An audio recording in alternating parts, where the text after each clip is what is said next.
안녕하세요. 새로운 한 주도 주님의 은혜와 평강이 여러분의 삶 가운데 가득하기를 축복합니다. 세상 사람들은 말하기를 어떤 남자가 아내를 버릴 때에 그 여자가 남편에게서 떠나서 다른 남자의 아내가 되면 그 여자가 본 남편에게로 다시 되돌아갈 수 있느냐? 그렇게 되면 그 땅이 아주 더러워지지 않느냐? 한다. 그런데 너는 수많은 남자들과 음행을 하고서도 나에게로 다시 돌아오려고 하느냐? 나 주의 말이다. 두 눈을 뜨고 저 벌거숭이 언덕들을 바라보아라. 네가 음행을 하여 더럽히지 않은 곳이 어디에 있느냐? 사막에 숨어서 사람을 기다리다가 물건을 터는 유목민처럼 너는 길거리마다 앉아서 남자들을 기다렸다. 너는 이렇게 내 음행과 악행으로 이 땅을 더럽혀 놓았다. 그러므로 이른 비가 오지 않고 늦은 비도 내리지 않는데 너는 창녀처럼 뻔뻔스러운 얼굴을 하고 부끄러워하지도 않았다. 지금 너는 나를 아버지라고 부르면서 오랜 친구라고 하면서 하나님은 끝없이 화를 내시는 분이 아니다. 언제까지나 진노하시는 분이 아니다 하면서 온갖 악행을 마음껏 저질렀다. 요시야 왕 때에 주님께서 또 나에게 말씀하셨다. 너는 저 배신한 이스라엘이 한 일을 보았느냐? 그가 높은 산마다 올라가서 음행을 하였고 또 푸른 나무가 있는 곳마다 그 밑에서 음행을 하였다. 그래도 나는 그가 이 모든 음행을 한 다음에 다시 나에게로 돌아오려니 하고 생각하였다. 그러나 그는 끝내 돌아오지 않았다. 신실하지 못한 그의 아우 유다까지도 언니의 변절을 보았다. 유다는 이스라엘 나를 배신하고 음행을 하다가 바로 그것 때문에 나에게서 내쫓기는 것과 이혼장을 쥐고 내쫓기는 것을 보았다. 그러나 이 신실하지 못한 아우 유다가 두려운 줄도 모르고 오히려 자기도 가서 음행을 하였다. 그것을 내가 직접 보았다. 그는 음행하는 것을 가벼운 일로 여겨 그 땅을 더럽히고 심지어 돌과 나무를 음란하게 섬겼다. 이런 온갖 음행을 하면서도 배신한 자매 유다는 건성으로 나에게 돌아온 척만 하고 진심으로 돌아오지는 않았다. 나 주의 말이다. 주님께서 또 나에게 말씀하셨다. 비록 이스라엘이 나를 배신하였다고 하지만 신실하지 못한 유다보다는 낫다. 너는 북쪽으로 가서 이 모든 말을 선포하여라. 배신한 이스라엘아 돌아오너라. 나 주의 말이다. 내가 다시는 노한 얼굴로 너를 대하지 않겠다. 나는 자비로운 하나님이다. 나 주의 말이다. 내가 너를 영원히 품지는 않겠다. 다만 너는 너의 죄를 깨달아라. 너는 너의 주 하나님을 배반하고 떠나서 푸른 나무마다 찾아다니며 그 밑에서 다른 신들에게 너의 몸을 내맡겼으며 나에게 순종하지 않았다. 너는 이것을 깨달아라. 나 주의 말이다. 나를 배신한 자녀들아 돌아오너라. 나 주의 말이다. 내가 너희의 보호자다. 내가 성읍마다 한 사람씩 가문마다 두 사람씩 택하여 너희를 시온산으로 데려오겠다. 그때 내가 마음에 맞는 목자들 너희에게 세워주겠다. 그러면 그들이 지식과 훈계로 너희를 양육할 것이다. 그때가 이르러서 너희가 이 땅에서 번성하여 많아지면 아무도 다시는 주의 언약궤를 말하지 않을 것이다. 나 주의 말이다. 그것을 다시는 마음속에 떠올리지도 않을 것이며 기억하거나 찾지도 않을 것이다. 그것이 필요도 없을 것이다. 그때에는 누구나 예루살렘을 주의 보좌라고 부를 것이며 문 민족이 그리로 예루살렘에 있는 주 앞으로 모일 것이다. 그들이 다시는 자기들의 악한 마음에서 나오는 고집대로 살지 않을 것이다. 그때에는 유다 집안과 이스라엘 집안이 하나가 되어서 다 같이 북녘 땅에서 나와서 내가 너희 조상에게 유산으로 준 땅으로 들어갈 것이다. 나는 스스로 이렇게 생각하였다. 내가 너희를 나의 자녀로 삼고 너희에게 아름다운 땅을 주어서 문민족 가운데서 가장 아름다운 유산을 받게 하면 너희가 나를 아버지라고 부르며 나만을 따르고 나를 떠나가지 않을 것이라고 생각하였다. 그런데 이스라엘 백성아, 마치 남편에게 정절을 지키지 않은 여인처럼 너희는 나를 배신하였다. 나 주의 말이다. 애타는 소리가 벌거숭이 언덕에서 들린다. 이스라엘 자손이 울부짖으면서 간구하는 소리다. 그들이 올곧은 길에서 벗어나고 자기들의 하나님이신 주님을 잊었기 때문이다. 너희 변절한 자녀들아, 내가 너희의 변절한 마음을 고쳐줄 터이니 나에게로 돌아오너라. 우리가 지금 주님께 돌아옵니다. 주님만이 주 우리의 하나님이십니다. 언덕에서 드리는 이교 제사가 쓸데없고 산 위에서 드리는 축제의 제사가 우리를 구원하지 못합니다. 이스라엘의 구원은 진실로 주 우리의 하나님께만 있습니다. 옛부터 우리 조상이 애써서 얻은 모든 것을 그 수치스러운 우상이 삼켜버렸습니다. 우리 조상이 애써 모은 양떼와 소떼와 아들과 딸들을 모두 삼켜버렸습니다. 그러므로 이제 우리는 수치를 요로 깔고 부끄러움을 이불로 덮겠습니다. 우리 조상이 아득한 옛날부터 오늘날까지 주 우리 하나님께 죄를 지었기 때문입니다. 주 우리 하나님께 순종하지 않았기 때문입니다. 아멘. 자, 성경은 하나님과 우리 성도의 관계를 여러 가지 비유로 설명을 합니다. 포도나무와 가지, 양과 목자, 수많은 비유들이 있죠. 그 중에서 가장 친밀한 그리고 강력한 비유는 부부관계예요. 부부관계. 더할 나위 없이 성경에서 내가 너를 알았다라고 할 때 이게 모든 알다라는 것은 그냥 지인 이런 개념이 아니라 부부관계에서 서로를 속속들이 아는 그런 어, 안다는 표현을 쓸 정도로 부부 관계 이것이 가장 친밀하고 강력한 비유라고 말할 수가 있겠습니다. 하나님은 이스라엘의 신랑이 되셨고 이스라엘은 그분의 신부죠. 하지만 오늘 본문 1절은 충격적인 질문으로 시작합니다. 세상 사람들이 말하기를 어떤 남자가 아내를 버릴 때 그 여자가 남편에게서 떠나서 다른 남자 아내가 되면 그 여자가 본 남편으로 다시 돌아갈 수 있느냐? 어떤 음행으로 인해서 이제 그 여자를 보냈을 때 다시 그 남편에게 돌아올 수 있느냐? 이런 질문입니다. 그렇게 되면 그 땅이 아주 더러워지지 않느냐? 그것이 온 그 지역에 소문이 나서 아주 그 지역이 이제 비윤리적인 그런 평판을 받게 되지 않겠느냐? 이렇게 사람들이 말을 한다는 거예요. 율법에 따르면 이렇게 돌아오는 일은 불가능한 일입니다. 불가능 일이에요. 땅을 더럽히는 일이 돼버리는 겁니다. 부정이 그 지역에 완전히 임하게 돼요.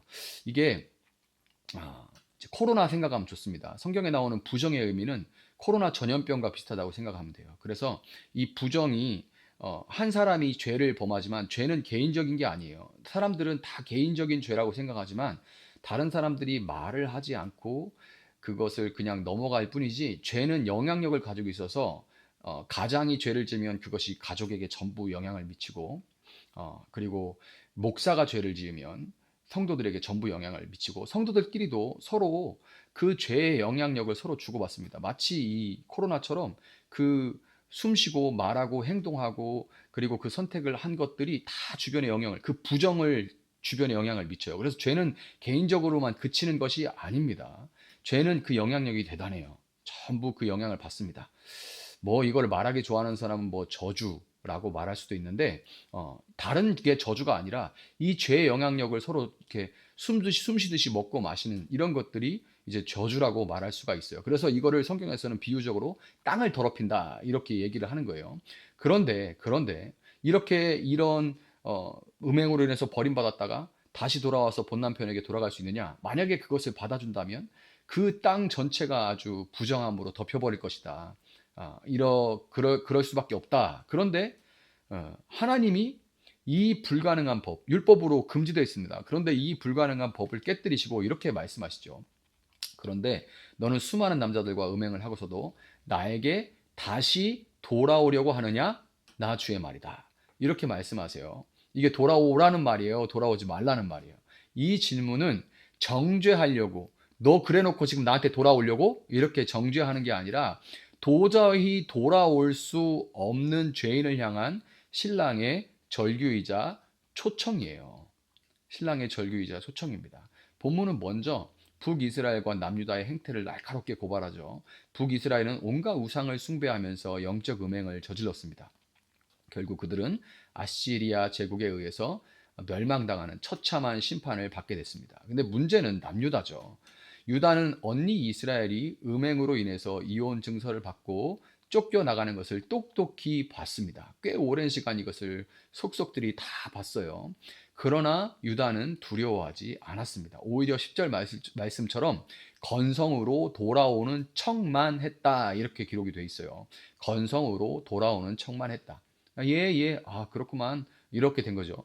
여러분, 이 말씀을 보면서 오늘 우리는 어떤지를 돌아봐야 돼요. 혹시 죄를 짓고도 하나님은 사랑이시니까 결국 용서하시겠지라는 어떤 그런 영적인 나태함, 무뎌짐, 매너리즘에 빠져 있지는 않은지 우리 자신을 살펴봐야 됩니다.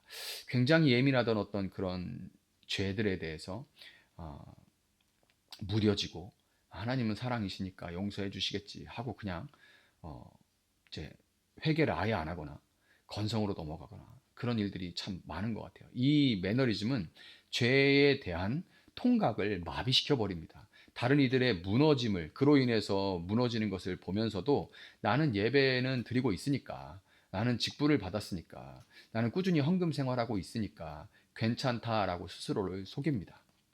겉으로는 거룩한 척 예배의 자리에 앉아 있지만 마음은 온통 세상의 바알과 아세라에게 가 있는 우리의 모습이 바로 본문이 지적하고 있는 가증한 위선이 될 수 있다는 것을 우리는 반드시 기억하고 깨달아야만 합니다.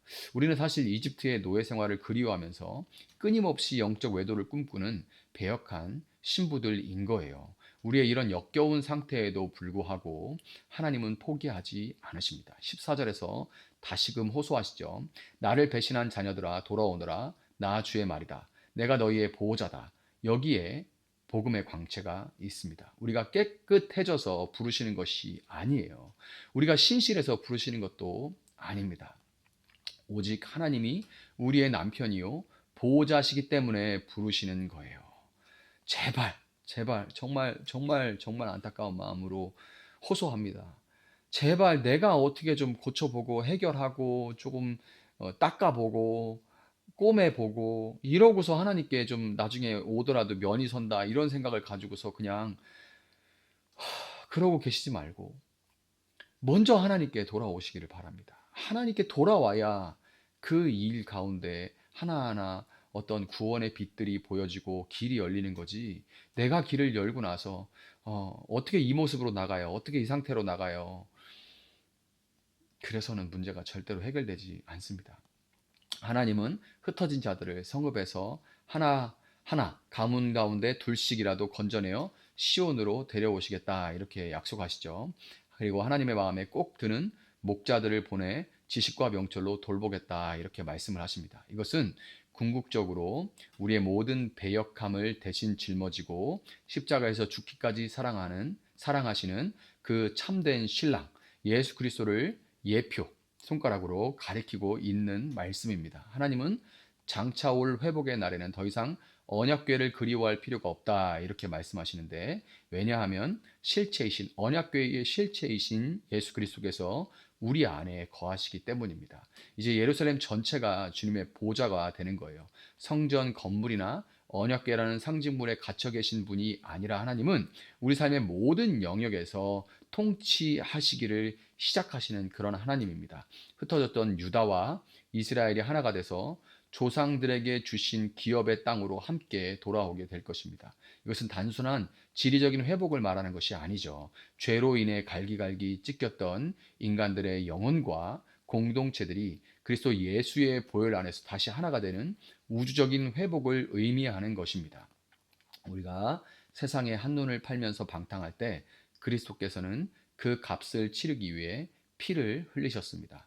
그 피 묻은 손이 지금 우리를 향해 펼쳐져 있습니다. 여러분, 이제 우리는 그 펼쳐진 손 앞에 선택해야 될 때예요.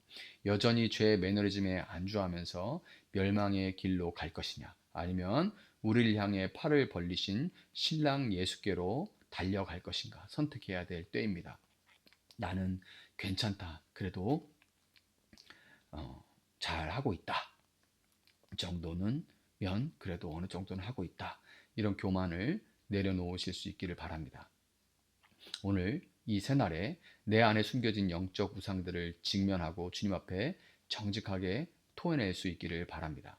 회개란 것은 감정에만 머무는 것이 아니라 오늘 우리의 하루의 삶 속에서 구체적으로 주님이 기뻐하시지 않으시는 습관을 끊어내기로 결단하고 돌이켜서 행동으로 옮기는 것, 돌이켜 다른 길로 가는 것, 그것이 회개입니다. 우리는 배역했지만 주님은 신실하십니다. 그분의 은혜가 우리의 죄보다 큽니다. 그 감격스러운 사랑에 기대어서 오늘 하루 진정한 신부의 정절을 지키며 살아가는 우리 모두가 될 수 있기를 예수님의 이름으로 축복합니다. 잠시 기도하겠습니다. 사랑하시는 주님, 감사합니다. 우리는 하나님께 결단코 돌아갈 수 없는 존재들입니다. 또 그 상태에 머물다 보면 거의 자포자기 하다시피 포기하게 되고 영적으로도 무뎌져서 언젠가는 하나님께서 하나님 사랑이시니까 받아주겠지, 내 마음 다 아시겠지, 그냥 그렇게 주저앉아 있는 경우가 참 많습니다. 하나님, 우리의 부정함이 너무나 짙어서 하나님 우리 자신뿐만 아니라 주변에도 이 부정을 끼치며 우리는 서로 그렇게 마치 병균을 옮기는 것처럼 그렇게 부정을 주고받으며 살아갑니다.